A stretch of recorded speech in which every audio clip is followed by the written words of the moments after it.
All Walls Must Fall is from the new studio from the developers who worked on Spec Ops: The Line and Dead Island 2, named In Between Games.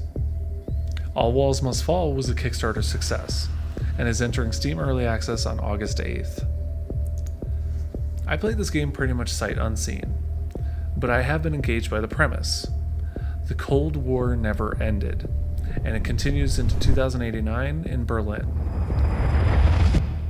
I can't even imagine the tensions of such a thing if it were real, and quite honestly, the game starts with a bang. All Walls Must Fall is a tech-noir turn-based tactics game. What really surprised me the most about it was that when I was given control, all of the movement was rhythm-based, like Crypt of the Necrodancer, as a recent example. It really works. A lot of these missions involve a club or a bar, and even in context make total sense. But seeing your character move to the beat that's being played in the background, which is also different songs, so it doesn't even get monotonous, is really exciting. Capture this with the visuals that just back this up. Look great. There's kind of a real-time movement to this rhythm, but when it comes into combat, it cements the turn-based mentality, and you do everything in turns, and when finished with a combat encounter, it actually rewinds and plays it back for you in real time, and that was super satisfying to see. What really stands out the most to me are the dialogue trees in this game. They're very intriguing.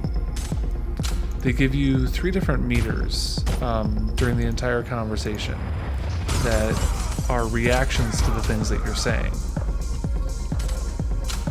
And then it's up to you to take this information and for you to use it to your advantage. So for instance, you could talk to a guard who will either be scared or angry, flirty or disgusted, and or respectful or critical. These 3 meters are the dialogue's lifeline.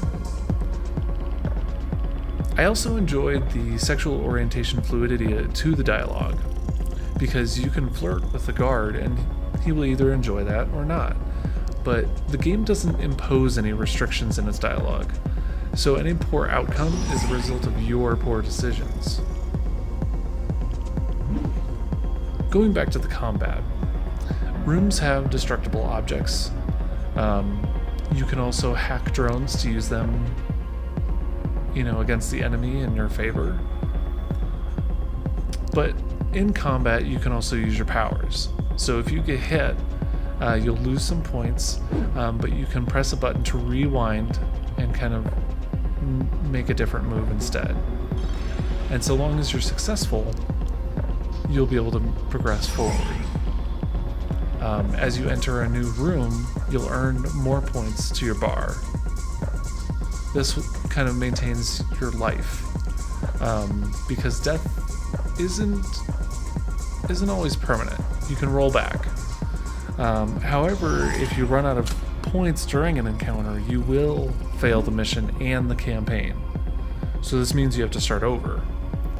Now, without the RPG element of a turn-based game, it isn't that discouraging to lose, and it's actually kind of exciting to start again to see how you can change the dialogue in a given mission.